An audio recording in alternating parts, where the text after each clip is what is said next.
let's be honest. You have definitely done the quick glance over the shoulder, like, you know the exact movement I'm talking about. Oh, 100%. You're standing by the coffee machine, or maybe you're hovering near someone's cubicle, and you execute that little, like, micro turn of the head just to make sure the physical coast is clear. Right. And then you lower your voice like half an octave to whisper, "Hey, did you hear about..." It's so funny because we view that physical shoulder check as just, this quirky office thing, but it is actually pure evolutionary survival behavior. Wait, really? Right. Survival behavior? Yeah, I mean, it's your ancestral threat detection system temporarily overriding your corporate training. You are instinctively making sure the tribal leaders aren't listening before you engage in what is essentially a high-risk information exchange. A high-risk information exchange. I love that. It is like the ultimate corporate reflex. So welcome to Deep Dive. Today we are throwing out the standard, productivity hacks. Thank goodness. Yeah, we are tossing out the sanitized leadership seminars. Instead, we're taking our stack of notes and sources to focus on a slightly cynical but extremely sharp look at the unofficial, highly volatile currency of the corporate world. Which is, of course, office gossip. Exactly. We are moving entirely past the break room posters that frame this as a simple HR moral issue. The mandates to maintain a positive attitude. Right, the toxic positivity stuff. Yeah. The sources today actually reframe gossip as a complex social survival mechanism. Because the reality of the modern workplace requires us to, acknowledge the shadow economy of information. I mean, think about it. If everyone actually adhered to the corporate brochure. Good luck with that. Right? If we only communicated through official channels about approved objectives, the entire social ecosystem would just collapse. We all sit in our, ergonomically correct chairs, staring at our monitors, and we project this aura that our only genuine interests at work are KPIs, cross-functional synergy, and, maximizing shareholder value. All the buzzwords. All of them. But the uncomfortable truth is that if we only talked about work at work, we'd all completely lose our minds by Tuesday afternoon. Yeah, the human brain simply isn't wired to sustain 8 uninterrupted hours of sterile transactional data processing without, seeking some kind of social context. Which brings us to the core mission for you, the listener. Today, we are exploring the intense psychological tension that sits right at the center of every single workplace. It's everywhere. It is. It's this constant grinding tug-of-war between your short-term desire to belong to the in-group and your long-term need to actually be trusted by your peers and leadership. And that tension exists because we mistakenly treat those two concepts, belonging and trust, as interchangeable. But they're not. Not at all. In the ecosystem of an office, the specific social tools you deploy to secure immediate belonging are often the exact same tools that actively dismantle your long-term trust. Okay, so to understand why this behavior is so dangerous to a career trajectory, I think we first have to mount a defense of why it is so incredibly appealing. Okay, lay it out. I am going to make the argument, based on these sources, that mild gossip isn't just a lapse in judgment. It is arguably necessary. Really necessary. Yes, it is an essential strategy for navigating treacherous office politics, for bypassing corporate spin, and fundamentally, just finding your people in an otherwise, anonymous corporate hierarchy. Defending the whisper network is a pretty bold starting point, I have to say. So break down the mechanics of why you view it as essential. Okay, think about the pure, unfiltered relief of opening a private Zoom chat during a painfully boring, hour-long all-hands meeting. We've all been there. Right. The regional director is droning on about Q3 projections, reading off a slide deck packed with tiny font. Your brain is literally turning to mush, and suddenly you get a ping from your work best friend that simply says, "Is he wearing a bolo tie?" That is perfect. That notification acts as an immediate puncture to the artificial formality of the room. Exactly. It breaks the monotony, but it also, signals sanity. Or consider the process of decoding cryptic Slack messages. Someone in senior leadership posts a vague announcement about a strategic realignment of resources. Oh, the dreaded strategic realignment. Right. And you don't just sit there and accept the corporate spin. You immediately jump into a side channel with 3 trusted colleagues to figure out who actually holds the power in the department now. Because you have to know. You do. You are bonding over shared irritations. You dissect the micromanaging boss. You roll your eyes at the bizarre new mandatory fun policy, where everyone is forced to do, a virtual escape room on a Friday afternoon. Mandatory fun is never fun. Ever. Or Here's the holy grail of office speculation mentioned in our sources. Wildly hypothesizing about why the VP of sales suddenly deleted their LinkedIn profile on a Tuesday morning. Oh, yeah. A deleted executive LinkedIn profile is the equivalent of a flare going off in the corporate night sky. It absolutely demands interpretation. Right. Did they get fired? Did they jump to a competitor? Exactly. And the psychological function occurring in those private chats is what behavioral scientists actually classify as forming a micro-alliance. A micro-alliance. That sounds like a covert military operation. Well, I mean, it operates on similar principles of shared risk and mutual defense. When you and a coworker whisper about that mandatory fund policy or analyze the VP's digital footprint, you are creating an information asymmetry. Okay, meaning what exactly? Meaning you and this other person now possess shared, unapproved knowledge that the rest of the room does not. And your brain rewards this behavior by releasing a significant hit of dopamine and oxytocin. Wow. So it's chemical. Completely. Right in the middle of a tedious Wednesday, you receive a chemical reward that simulates a deep sense of psychological safety. You feel like part of the in-group. You are aligned with an ally against the overwhelming, mundane reality of the corporate machine. See, that chemical reward feels like a vital pressure release valve to me. Like, I'll push back heavily on the traditional HR narrative that this mild gossip is inherently toxic. Okay, let's hear it. If I am forced into a mandatory escape room with my department, whispering about the absurdity of the situation is reality testing. If I don't acknowledge the absurdity with a colleague, I am essentially gaslighting myself. That's an interesting way to put it. Right. Surviving the corporate grind requires these little moments of shared rebellion. Without a micro-alliance, you are just an isolated island of stress, just absorbing company mandates without any filter. And look, the relief provided by that pressure release valve is measurable. The dopamine hit is a physiological fact. The micro-alliance successfully regulates your immediate stress levels. So I win the argument. Not quite. The pivot our sources demand we make here is examining the hidden structural cost of that relief. We have to analyze what happens when the chemical high fades. I frame this transition as the bathroom epiphany. Okay, the bathroom epiphany. Let's walk through the specific scenario from the notes that triggers this. Imagine you are huddled in the break room. You are standing by the microwave with your coworker, Kevin. Good old Kevin. Good old Kevin.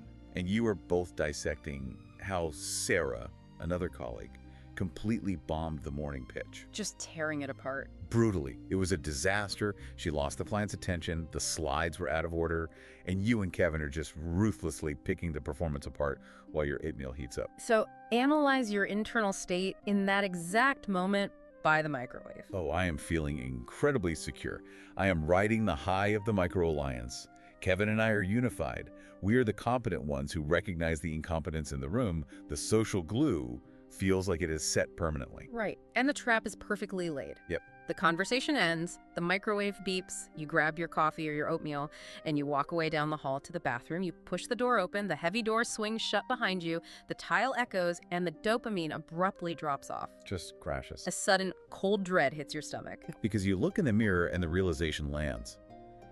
If Kevin is this enthusiastic, like this eager to brutally dissect Sarah's professional failures with me, what exactly is Kevin saying about me the second I close the door to this bathroom? That right there. Yeah. That is the moment the illusion of the micro-alliance shatters. The paranoia sets in because you have suddenly recognized the underlying mechanism of the interaction. Gossip is ultimately a cheap shortcut to intimacy. A cheap shortcut. Unpack the mechanics of that shortcut for me, because in the break room, it felt like genuine connection. Well, genuine connection and real trust require vulnerability. To build actual intimacy with a colleague, you have to risk your own status. Like admitting you don't know something. Exactly. You have to open up about your own struggles with a project, admit a gap in your knowledge, or maybe share an unconventional idea that might be rejected. Vulnerability is high effort and high risk. But complaining about Sarah's bad pitch Requires zero personal risk. You completely bypass the difficult, frightening work of exposing your own flaws by using someone else's failure as a stepping stone. It is a simulation of intimacy that requires absolutely no real investment. Okay, I understand the theory, but let me defend the break room dynamic just one more time. Go for it. Sometimes a bad pitch is simply an objective fact. Sarah bombed. Ignoring a blatant failure feels artificial, right? When Kevin and I dissect the pitch, we aren't necessarily plotting maliciously against her. We are acknowledging reality and blowing off steam. Recognizing someone else's poor performance doesn't automatically mean Kevin is waiting to backstab me. You are confusing the observation of a fact with the weaponization of a fact? Oh, wow, okay. Yes, Sarah bombing the pitch is objective reality, but look at the transactional nature of what you did with that reality. You didn't offer Sarah constructive feedback. You didn't pull her aside to help. No, I went to Kevin. Right. You took Sarah's professional stumble, converted it into social currency, and spent it to buy a temporary feeling of superiority and connection with Kevin. Converting a failure into social currency. Man, that fundamentally changes how I view the break room chat. It has to, because once you recognize the transaction, Kevin's future behavior becomes entirely predictable.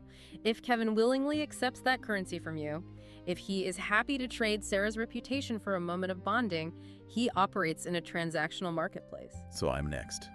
He will absolutely spend your mistakes to buy connection with the next person he meets by the microwave. That is brutally logical. You are essentially using someone else's professional drama to finance your own office friendships. Which reveals the ultimate devastating cost of the micro-alliance. You secure a fleeting sense of belonging in the short term, but you are slowly, methodically bankrupting your personal brand value. Bankrupting it. Think of office gossip as a social credit card with a 30% interest rate. Ouch. You get the immediate purchase, right? The laugh, the connection, the dopamine. But the compounding interest will eventually destroy your reputation. And the compounding interest is what the sources actually refer to as the credibility tax. I love that term. It functions as a silent killer of your career trajectory, operating entirely behind the scenes.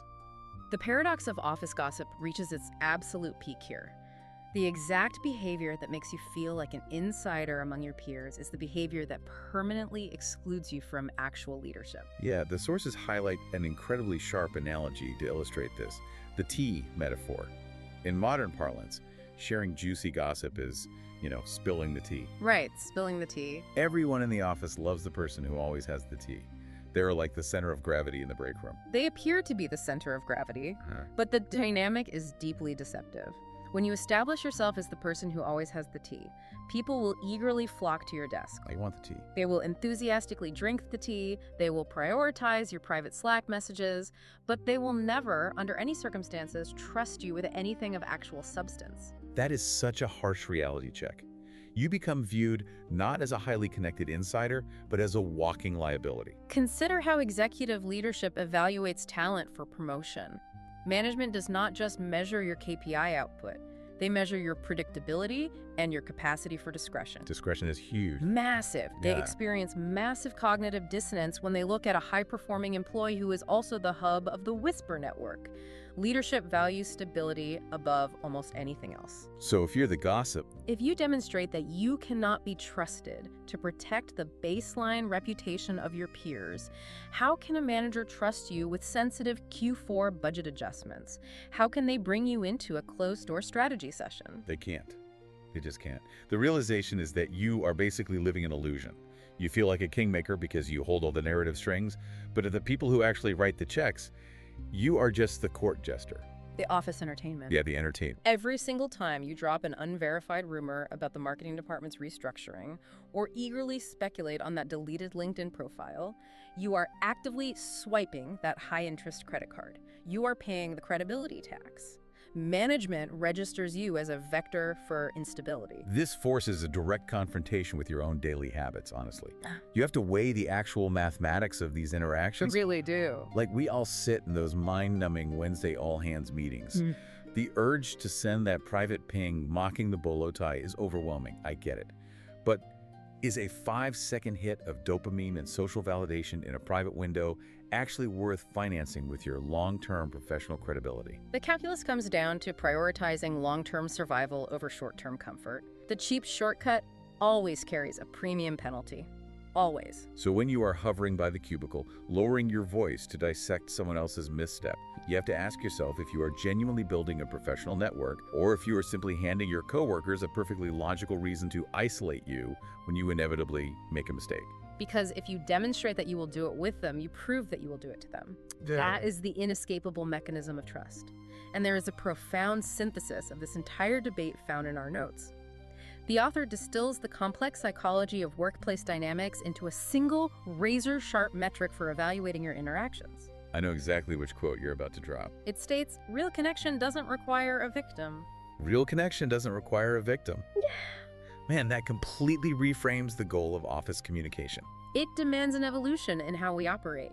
If we want to build a sustainable, resilient personal brand, we have to stop using the collateral damage of our colleagues to fund our micro-alliances. Yeah.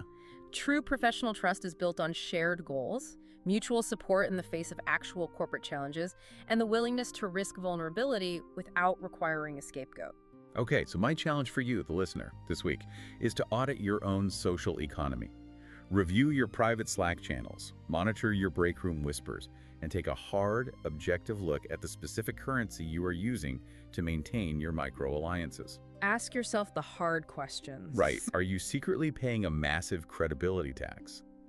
It is incredibly easy to convince yourself that you are merely blowing off steam or acknowledging reality, when in fact you are broadcasting a loud, clear signal to everyone in the room that your discretion has a price tag. But, pushing this theory to its absolute logical extreme leaves us with a highly uncomfortable, lingering variable about the nature of work itself. Well, I like where this is going. Lay it out. What happens if we actually follow this advice to the letter? Well, imagine a scenario where every single person listening to this successfully eradicates their participation in the Whisper network to protect their personal brand. Complete silence. Right. No more side channel speculation, no more microwave postmortems, no more shared eye rolls during the all-hands meeting. What happens to the biological reality of the workplace ecosystem? That is a fascinating question. Does enforcing a culture of total, sterile, professional transparency actually breed genuine, unshakable trust? Or does sanitizing the environment simply force the messy, undeniable human need for unfiltered connection into even deeper, darker, and more destructive shadows? Wow. Does a workplace entirely devoid of gossip become an enlightened utopia, or does it become a terrifyingly robotic environment where absolutely no one knows what the person sitting next to them is actually experiencing? It's a lot to think about. It really is. We will leave you to analyze your own office ecosystem with that in mind. But tomorrow morning, when you find yourself near the coffee machine, executing that instinctual quick glance over your shoulder. Wait, Right, no emphasis. Executing that quick glance over your shoulder, remember to calculate exactly what that conversation is about to cost you.